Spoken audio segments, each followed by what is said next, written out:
안녕하세요. 저는 고개 돌리면 한 명씩 있을 법한 지극히 평범한 아저씨들 중 한 사람입니다. 제가 올해 요즘 애들이 흔히 말하는 반백살이라는 나이에 접어들게 되었는데요. 50년 동안 살면서 정말 많은 일이 있었던 것 같아요. 저는 친구의 실수라고 해야 할지 잘못된 선택이라고 해야 할지 뭐라고 표현해야 할지 모르겠지만 친구의 어떤 행동 하나 때문에 제 인생은 완전히 뒤바뀌어 버렸어요. 그리고 그 행동으로 인해 친구의 인생도 한순간에 뒤바뀌어 버렸죠. 저는 그 친구 덕분에 잘 살고 있는 것 같아 아직도 감사한 마음으로 가지고 있어요. 정말 복권 1등에 당첨된 것보다 더 큰 행운을 제게 안겨주었거든요. 그 친구가 아니었다면 제가 지금 어떻게 살고 있을지 상상이 안 가요. 제 친구가 도대체 어떤 선택을 했고 그로 인해 제 인생과 친구 인생이 어떻게 바뀌게 됐는지 지금부터 여러분들께 들려드리려고 합니다. 저는 살아오면서 늘 제 삶이 불행하다고만 생각했었어요. 부모를 선택해서 태어날 수 있는 것도 아니었고 연애도 제가 원해서 했던 게 아니었거든요. 제가 5살 때쯤 부모한테 버림받고 줄곧 할머니 품에서 자랐었어요. 부모님께서는 돈이 없어서 어쩔 수 없이 저를 할머니께 맡기고 돈 벌러 타지로 떠났다고 했지만 아직까지 연락도 없고 돌아오지 않는 걸 보면 버린 거나 마찬가지인 거죠. 보통 가난하면 친구들한테 놀림받고 왕따 당하기 일쑤였지만 다른 애들과 저는 달랐어요. 제가 제 외모에 대해 직접 언급하긴 민망하고 쑥스럽지만 나름 잘생긴 편이었거든요. 게다가 내성적이어서 조용했는데 그것도 시크하다고 치켜 올려주는 거예요.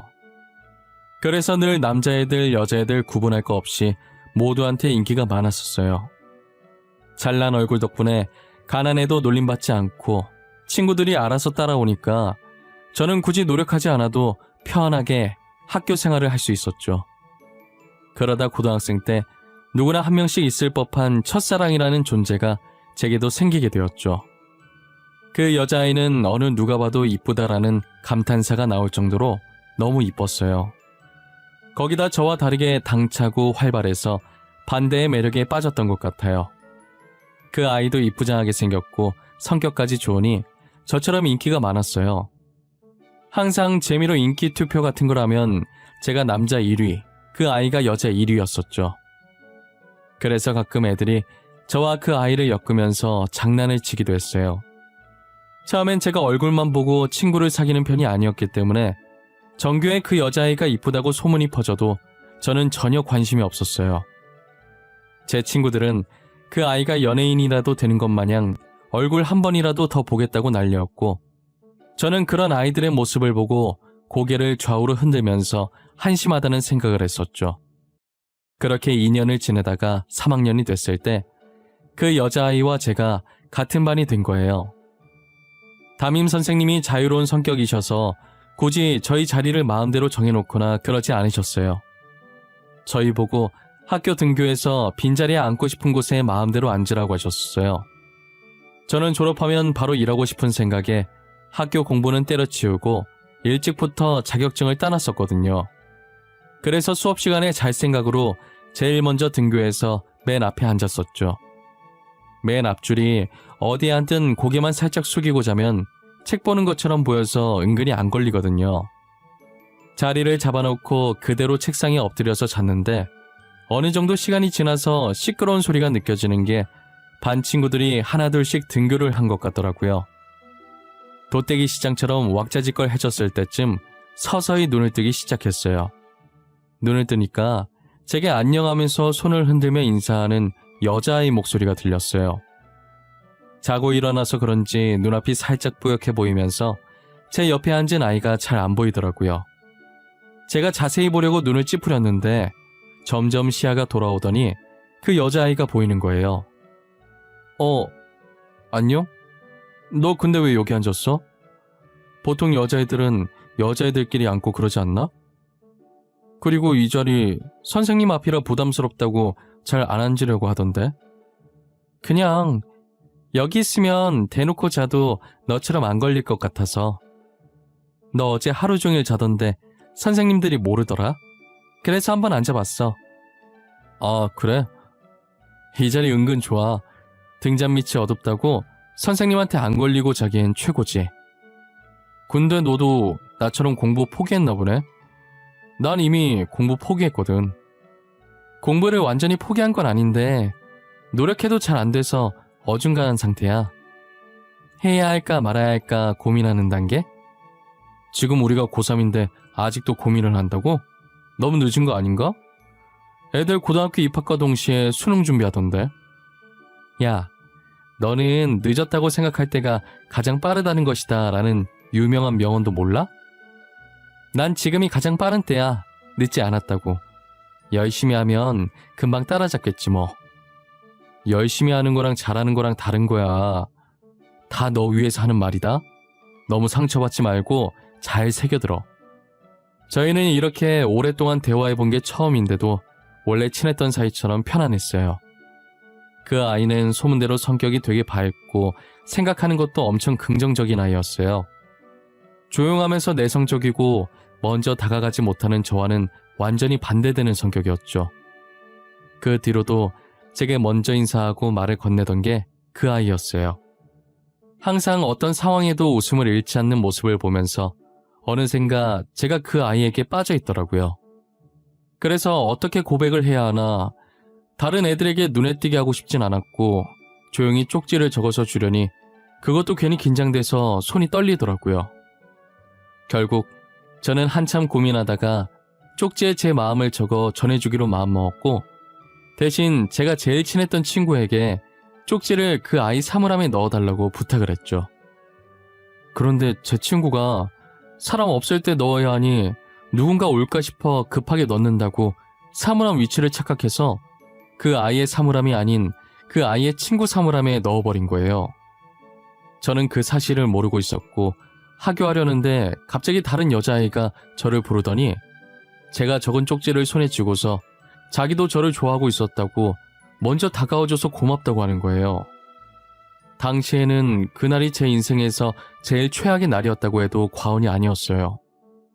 거기서 미안하다고 실수로 잘못 넣었다고 말하면 당사자가 상처받아야 할 것 같아서 거절도 못하고 게다가 저는 주목받는 걸 세상에서 제일 싫어하거든요.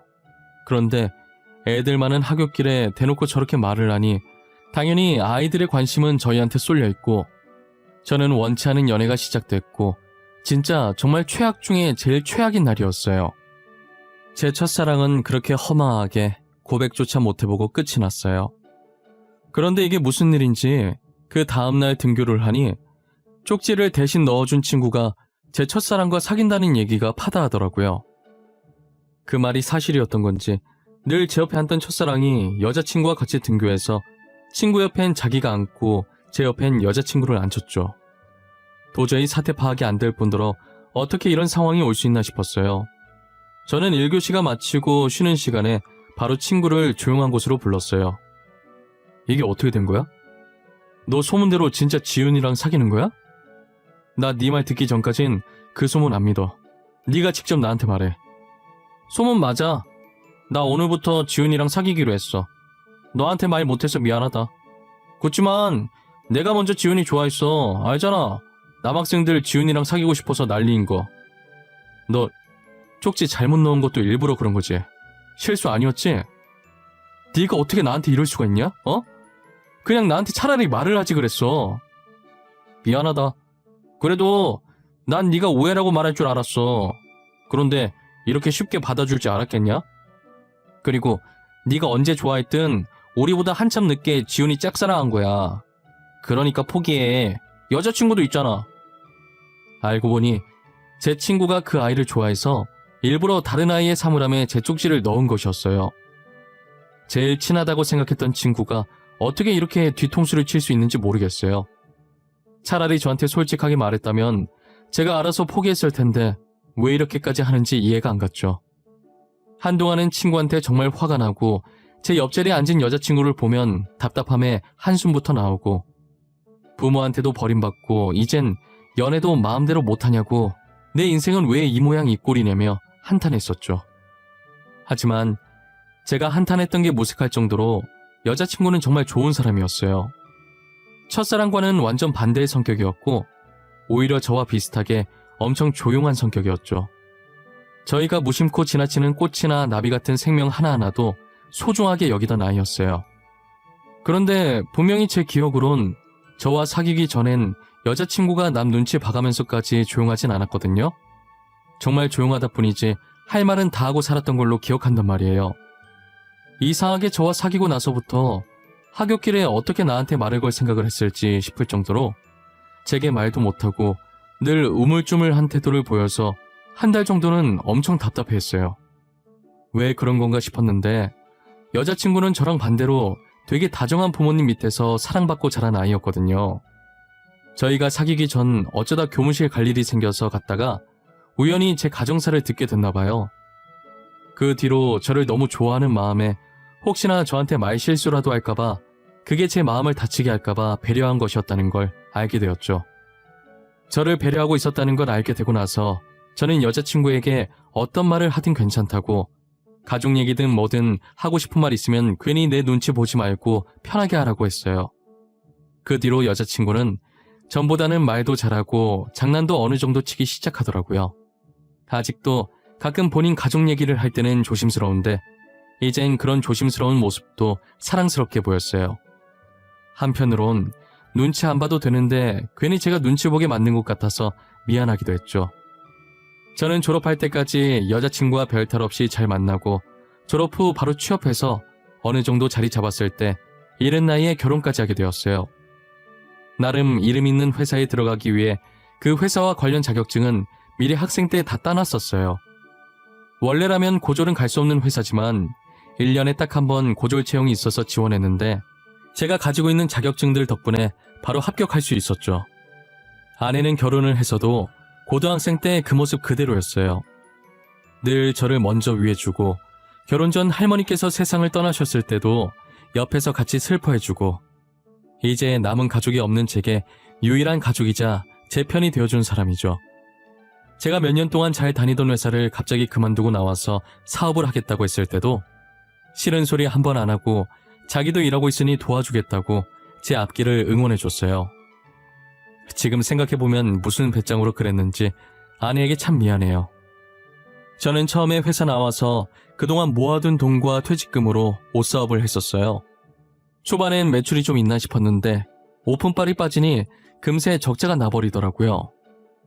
이대로 계속 미련 못 버리면 빚덩이에 앉겠다 싶어서 제가 투자했던 돈이 다 떨어져 갈 때쯤 손을 뗐어요. 가게를 팔고 집으로 돌아왔는데 현관에 있던 거울 속 제 모습이 그렇게 한심해 보일 수가 없었어요. 뭘 믿고 회사를 박차고 나왔나 후회도 했고 아내를 볼 면목이 없었어요. 다시 가난했던 그때로 돌아가 버리는 게 아닐까 걱정도 많이 했어요. 제가 사지 멀쩡한데 아내가 벌어온 돈으로만 살 수는 없는 노릇이었죠. 뭐라도 해보려고 발버둥 치는데 아내가 대뜸 사업을 한 번만 더 해보자고 하는 거예요. 옷 사업이 망한 지 얼마 지나지도 않았는데 그게 무슨 뚱딴지 같은 소리인가 했어요. 사업을 또 하자고? 여보, 나 망한 지 한 달도 안 됐어. 그런데 그걸 또 하라는 말이야? 그러다 우리 집까지 날려먹으면 어쩌려고 그래. 여보, 이번엔 진짜 잘 될 거야. 느낌이 좋아. 나 믿고 한 번만 더 해보자. 당신 먹는 거 좋아하잖아. 우리 치킨 사업하자. 어때? 치킨 사업? 지금 널리고 널린 게 치킨인데 무슨 치킨 사업을 하자는 거야. 흔한 건 사람들이 관심 안 가져주는 거 몰라? 그렇긴 한데 전에 당신이 내 생일에 직접 치킨 만들어줬었잖아. 그거 진짜 맛있었거든. 그걸 메인으로 잡고 시작해보는 것도 나쁘지 않을 것 같은데. 제가 결혼하고 얼마 안 됐을 때 아내 생일에 치킨을 만들어준 적이 한 번 있었어요. 어렸을 때 제가 치킨 먹고 싶어 할 때마다 비싸다고 할머니께서 직접 만들어주셨었거든요. 언젠간 할머니께서 제 곁을 떠나고 안 계시면 만들어 먹으려고 레시피를 받아둔 게 있었어요. 그걸 보면서 아내한테 해줬는데 시중에 파는 것보다 맛있다면서 너무 잘 먹는 거예요. 저는 제가 해준 거라 맛없어도 맛있게 먹어준 줄 알았는데 그걸로 사업까지 하자고 할 줄은 몰랐어요.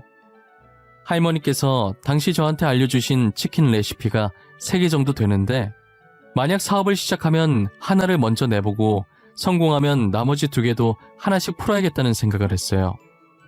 아내는 자신이 먼저 해보자고 한 거니까 자기가 사업비 주겠다고 그동안 아내가 악착같이 모은 돈이 들어있는 통장 2개를 제게 내미는 거예요. 제가 망설이고 있자 아내가 제 손을 가져가더니 제 손바닥 위에 통장들을 올려놓더라고요. 나한테 미안해서 돈 못 받는 거지? 그럴 필요 없어. 당신은 무조건 잘할 거야. 내가 장담할 수 있어. 그러니까 나 믿고 시작해. 당신은 두렵지 않아? 만약에 망하면 이 돈은 다 날아가는 거잖아. 당신이 그동안 어떻게 모은 돈인데. 해보지도 않고 왜 망할 거라는 생각부터 하는 거야? 저번에 사업 망한 것 때문에 그래? 사업이라는 게 원래 한 번에 되는 게 아니야. 그래도 겁이 나. 망했던 적이 있으니까 더 겁이 나. 처음 옷 사업했을 땐 전적이 없으니까 자신감이 넘쳤는데 지금은 아니야. 겁먹지 마. 내가 옆에서 이렇게 응원하잖아. 당신 잘할 수 있어. 확실해. 이번엔 꼭 성공할 수 있어. 분명 잘할 수 있을 거라고 자기만 믿고 해보라며 아내는 처음으로 단호하게 자신의 의견을 내보였어요. 아내가 제게 준 돈은 어릴 때 받은 용돈부터 지금까지 일하면서 모아온 자신의 전 재산이었어요. 그 돈이 어떤 돈인지 누구보다도 잘 알고 있었기에 더 망설여진 것이었지만 결국은 아내의 뜻대로 다시 한번 도전해보자는 마음을 먹었어요. 정말 운 좋게도 사람들이 많이 다니고 위치도 좋은 곳에 싼 값으로 임대가 나온 거예요. 저희는 더 생각해볼 것도 없이 바로 계약을 하기로 했어요. 저는 할머니 레시피 하나만 가지고 무작정 사업에 뛰어들었어요. 어떤 일이든 첫 술에 배부를 순 없는 것이니 초반 매출은 살짝 저조하긴 했죠. 그래도 사람들이 많이 다니니 재료값 정도는 벌었고 적자가 나는 수준은 아니었어요. 기본적인 메뉴들은 잘 팔리는데 할머니 표치킨은 다들 선뜻 도전하지 못하더라고요. 아무래도 먹어본 적 없는 치킨이니 돈 내고 도전하기가 쉽진 않겠죠.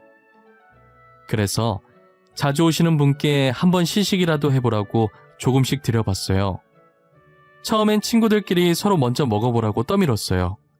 그러다가 동시에 먹어보기로 합의하고 포크로 찍어서 같이 먹더라고요. 인상 찡그리면서 치킨을 넣더니 몇 번 씹어보곤 표정이 풀리는 거예요. 저는 그 순간이 예전 회사에 입사할 당시 합격 통지를 기다리는 것보다 더 떨렸어요. 혹여나 맛없다고 하면 어쩌나 속으로 얼마나 조마조마했는지 몰라요. 손님은 뭘로 만든 거냐고 처음 먹어보는 맛인데 맛있어서 깜짝 놀랐다고 하는 거예요. 그 소리에 다른 테이블에서 한참 메뉴 고르고 있던 손님이 호기심에 할머니표 치킨을 주문했죠. 그렇게 하나둘씩 할머니표 치킨을 먹어보곤 입소문이 타서 이젠 줄 서서 기다릴 정도로 장사가 잘 됐어요. 한 번은 경쟁업체에서 치킨 비법을 알아내려고 저희 가게에 알바로 들어온 적도 있었어요. 하지만 할머니표 치킨은 알바에게 레시피를 알려주지 않았었고 이미 레시피가 제 머리에 있어서 들고 다닐 일이 없었기 때문에 레시피가 적힌 종이도 찾지 못하고 몇 주간 허탕을 쳤었죠. 제가 우연히 화장실에 갔다가 알바가 다른 사람과 내통하는 걸 듣고 가게에서 쫓아냈어요. 그 뒤로 아무리 바빠도 알바를 쓰지 않았고 대신 처제부부가 저를 도와주곤 했어요. 사업 성공한 지 얼마 지나지 않아 겹경사로 아내가 임신을 하게 되었어요. 제가 벌어오는 돈으로도 충분히 생활이 될 것 같아서 아내는 일을 그만두고 태교에 전념했죠. 그 뒤로도 저희 가게는 단골 손님도 많아지고 멀리서 찾아와서 먹는 손님들도 생겼어요. 가게는 좁은데 손님은 갈수록 늘어서 한참을 고민하다가 확장 이전을 하기로 했어요. 혹시라도 손님들이 찾을 때 불편함 없게 이전 가게와 이분 거리에 있는 곳으로 옮겼어요. 확장 이전을 하니 건물이 더 커진 만큼 손님들도 더 늘기 시작하는 거예요. 아무래도 가게 확장됐다는 소문을 듣고 이제 가게 커졌으니 언제 가든 자리가 있겠다 싶어서 너도 나도 오신 것 같았어요. 저는 손님들을 밖에서 힘들게 기다리게 하는 것이 늘 마음에 걸려서 기다리시는 분들께 종이컵에 아기 입에도 쏙 들어갈 정도의 조그만 치킨 몇 개를 담아드리곤 했어요. 그게 또 소문이 나서 서비스 좋다고 사람들이 더 몰리는 거예요. 그렇게 저는 체인점도 몇 개 내게 되고 그 사이에 아내는 눈에 넣어도 안 아플 이쁜 딸을 낳았고 나중에는 본사라고 불리기엔 아직은 많이 부족한 정말 소박하고 조그맣게 사무실도 하나 만들게 됐어요. 아무래도 가게가 늘어나니 식재료 발주 넣고 지점들을 관리하는 사람이 있어야 할 것 같더라고요. 이제 저는 각 지점별로 지점장을 고용하고 주방에서 손을 뗐어요. 그렇게 처제 부부와 함께 사무실에서 일을 하기 시작했고 돈과 관련된 업무는 제 아내가 하고 있었죠. 할머니표 레시피는 비밀이라 제가 사업하면서 친하게 지내게 된 분의 공장에 소스를 맡겨서 매일 오전에 각 지점마다 배포했어요. 계약할 때 비밀보장 각서를 썼기 때문에 레시피가 누설될 걱정은 없었어요. 그렇게 2년 후 다른 레시피로 또 치킨을 신메뉴로 출시했고 그 치킨도 반응이 되게 좋았어요. 신메뉴를 첫 출시할 때 하루에 각 지점별로 20마리 한정으로 판매를 했었어요. 그랬더니 가게 오픈 전부터 줄 서 있고 난리가 아니었죠. 그렇게 나오는 메뉴마다 대박치고 매출은 나날이 상승하고 저희 가족은 돈방석에 앉게 됐죠. 전세만 살던 제 인생에서 신축 아파트로 이사가게 되는 날이 올 줄 몰랐어요. 이렇게 좋은 일만 생겨도 되나 싶을 때쯤 정확히 6년 뒤 아내와 제 사이에 문제가 생기기 시작했어요. 최근 들어 아내가 자꾸 사무실에 안 나오고 어디론가 사라지더라고요. 그리고 가끔 집에서 아내 폰으로 전화가 오면 화들짝 놀라면서 폰을 잽싸게 들고 방으로 들어가 저한테 안 들리게끔 조용히 통화를 하는 행동이 영 미심쩍었어요. 외도하는 게 아닐까라는 생각을 잠깐 했지만 지금까지 봐온 아내는 절대 그런 사람이 아니었어요. 하지만 사무실에 안 나오는 횟수가 잦아지고 의심스러운 행동은 날이 가면 갈수록 심해지는데 의심을 안 하고 싶었지만 안 할 수가 없었죠. 아내가 다른 방에서 몰래 통화를 하고 있길래 들어봤는데 한 남자의 이름이 거론되는 거예요. 그런데 어디서 많이 들어본 이름인데 도통 기억이 나질 않더라고요. 누구 이름인지 생각하고 있던 와중에 아내가 전화를 끊으려는 것 같길래 아무렇지 않은 척 소파로 가서 TV 보는 척을 했어요. 대충 통화 내용이 다음 날에 만나자는 말 같아서 몰래 아내를 뒤따라가기로 마음먹었죠. 저는 평소처럼 아내에게 사무실에 간다고 말하고 주차장 구석탱이로 차를 옮겨서 지켜보고 있었어요. 곧이어 아내가 주차장으로 내려와 본인 차를 몰고 주차장을 빠져나가더라고요. 저는 혹여나 놓칠세라 곧바로 그 뒤를 쫓았어요. 한 카페 앞에 차를 정차하더니 이내 카페 안으로 들어가서 한 남자를 만나는 걸 목격했어요. 위치가 비스듬해서 남자 얼굴은 잘 보이지 않았고 아내의 얼굴만 정면으로 보였어요. 아내는 남자를 보자마자 울었는지 그 남자가 아내 눈물을 닦아주더라고요. 그리고 아내 어깨를 토닥이는데 저는 그 장면을 휴대폰으로 담기 시작했어요. 그 둘 사이에 어떤 절절한 사연이 있는지는 모르겠지만 꽤나 다정해 보이는 모습에 화가 났어요. 돈이 많아지니 이제 나보다 더 잘난 다른 남자가 눈에 들어오는 건가 싶고 저 남자랑은 얼마나 만났고 얼마나 사랑하는 건지 5만 가지 생각이 다 들더라고요. 혹시나 집에 다른 증거들이 있을까 싶어서 그들이 일어나기 전에 제가 먼저 집으로 차를 돌렸어요. 아내의 옷장부터 침대 옆 협탁 서랍 그리고 아내 화장대 서랍을 뒤졌죠. 아내 화장대 서랍 마지막 칸을 여는데 이상한 서류 봉투가 있더라고요.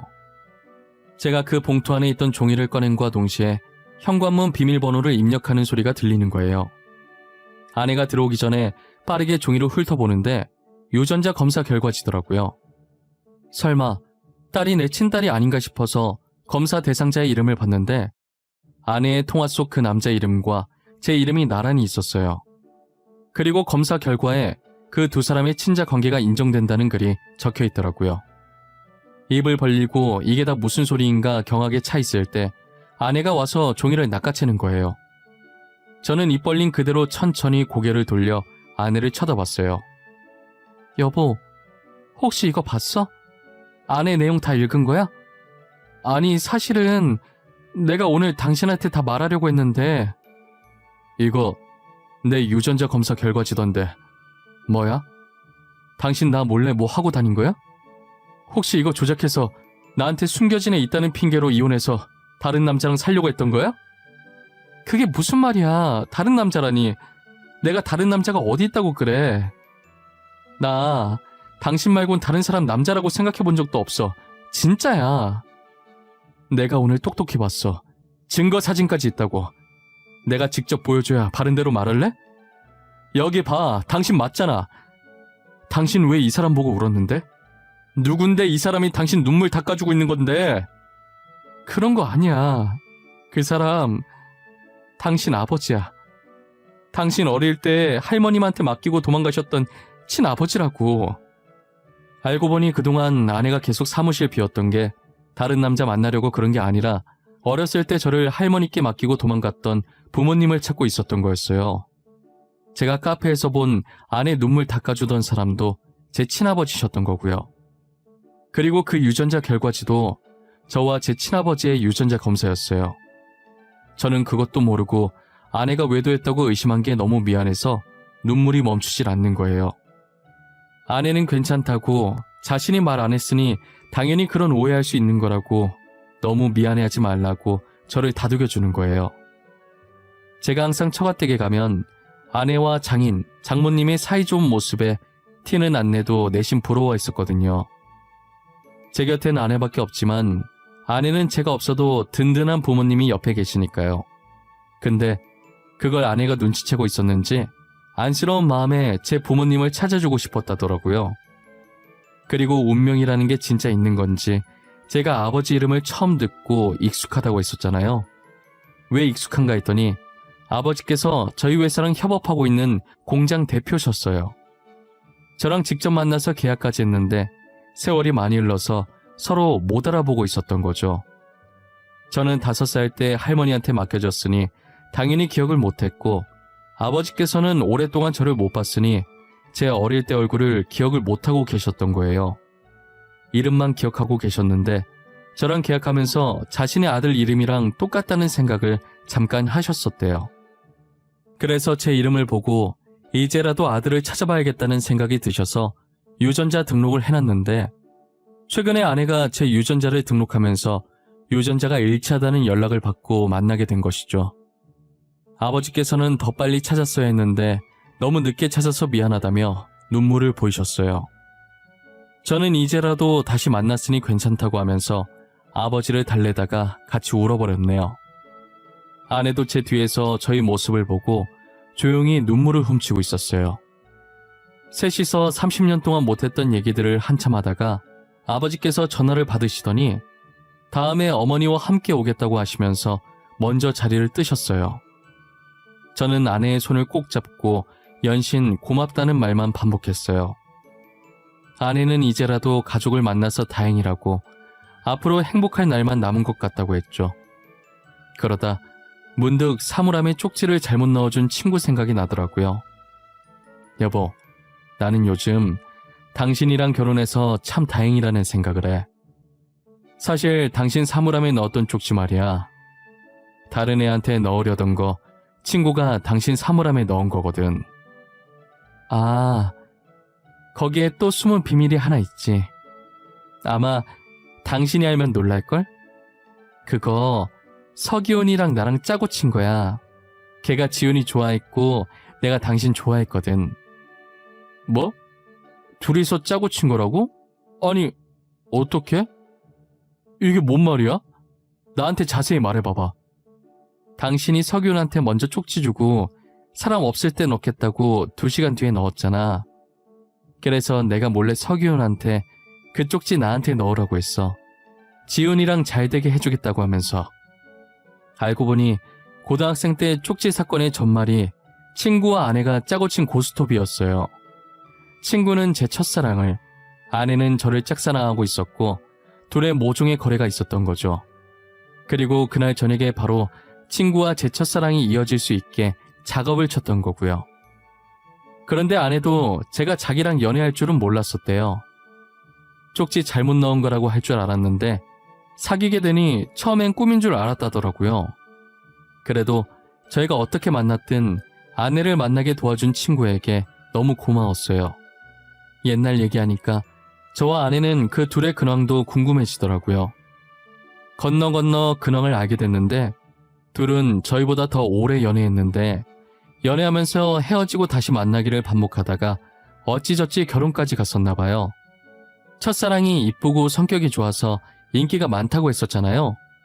저는 인기가 많았어도 아내 한 명만 바라봤었는데 첫사랑은 저와 반대로 이 남자도 만났다, 저 남자도 만났다, 한마디로 얼굴값을 하고 다닌 거죠. 친구와 첫사랑 사이에 애까지 있었는데 결국 애는 친구가 키우기로 하고 이혼을 했다더라고요. 친구는 그날 제 쪽지를 아내 사물함에 넣은 것에 대해 두고두고 후회하고 있다고 해요. 이제 와서 후회해봤자 이미 일은 벌어졌고 이게 다 자업자득인 거죠. 그리고 첫사랑은 돈 많은 남자랑 재혼했다가 최근 또 이혼을 했다는 소식을 들었어요. 감히 제가 예상해보는데 그 아이는 앞으로 재혼과 이혼을 반복할 것 같다는 생각이 들어요. 언젠가는 그게 다 자기 업으로 돌아와서 부메랑 맞는 날이 오지 않을까 싶네요. 하루빨리 정신 차렸으면 하는 마음이 커요. 저는 지금 아내와 딸과 함께 너무너무 행복한 하루를 보내고 있어요. 앞으로도 저희 가족 앞에 이렇게 행복한 일만 가득했으면 좋겠어요. 여러분들 앞에도 저희처럼 행복한 날들만 가득했으면 좋겠네요. 제 긴 이야기 들어주셔서 감사합니다.